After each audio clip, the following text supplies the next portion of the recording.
இன்னைக்கு நீங்க எல்லாம் பண்ணனதுக்கு அப்புறம் இத்தனை அமைச்சர் இத்தனை போலீஸ் எல்லாம் வந்து எதுக்கு ஆகுது? இன்னைக்கு நீங்க வேற இடத்துக்கு இந்த செருப்புக்கு எதுக்கு சார் இத்தனை போலீஸ் காவல்? இந்த செருப்புக்கு இந்த கிழிஞ்சி மலை கட்சி கொடிக்கு எதுக்கு சார் இத்தனை காவல்? நிக்க கூடாதுங்கிறாங்க, பேசக்கூடாதுங்கிறாங்க, இத்தனை பேர் வந்து பாக்குறாங்க. நேத்துல என்ன பண்ணிட்டு இருந்தேன்? இந்த இடம் தகுதியான இடமான ஒரு போலீஸ்காரனுக்கு தெரியாது, கரூர்ல இருக்கிற ஒரு போலீஸ்காரனுக்கு தெரியாதா?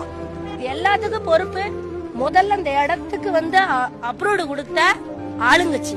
அதுக்கப்புறம் இந்த இடம் தகுதியான இடமான அவங்க கட்சியில இருக்கிற நிர்வாகம். விஜய் சாருக்கு தெரியாது, நான் குத்தம் சொல்ல, அவருக்கு விஜய் வேலுசாமி முறை கரூர்ல எங்க இருக்குன்னு கூட அவருக்கு தெரியாது. அப்ப அந்த பொறுப்பேற்று இந்த இடத்த ஓகே பண்ண பாத்தீங்களா? முதல்ல அவன் மேல கேச போட்டு அவனை உள்ளதாங்க. நாளைக்கு இது மாதிரி ஒரு மீட்டிங் நடக்காம இந்த மாதிரி அரசியல் கட்சி மீட்டிங்னு இனிமேல் போனா குடும்பத்துக்கு எவனுக்காவது 10 லட்சம் ரூபாய் தேவைன்னா போங்க, ஆனா வாங்குறதுக்கு நம்ம இருக்க மாட்டோம். எவனா வாங்கிட்டு போவோம் நம்ம குடும்பத்துல இருக்கிறோம். அதுக்கு இஷ்டப்பட்டா நீங்க மீட்டிங் போங்க.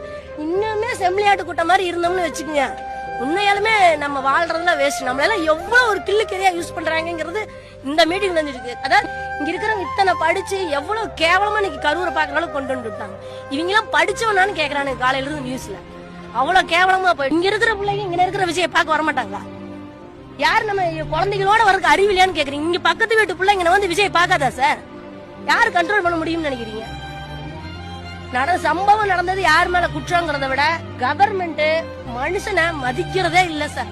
எந்த அரசியல் கட்சியும் மனுஷனை மதிக்கிறது இல்ல சார்.